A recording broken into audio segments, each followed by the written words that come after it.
असे छान गरमागरम थालीपीठ बनवण्यासाठी मिरची, लसूण, अद्रक, कोथिंबीर मिक्सरच्या भांड्यात टाकायचं. त्यात थोडं जिरे, ओवा, मीठ टाकायचं. ते वाटून घ्यायचं.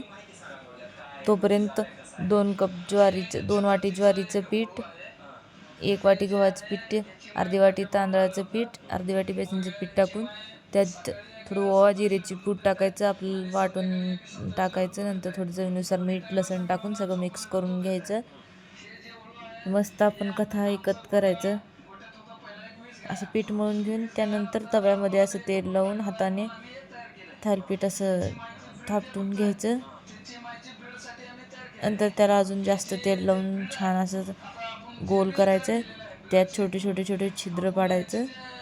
त्याच्यामध्ये तेल टाकायचं म्हणजे ते छान कडक भाजून जाईल. असं भाजून घ्यायचं. तयार थालीपीठ.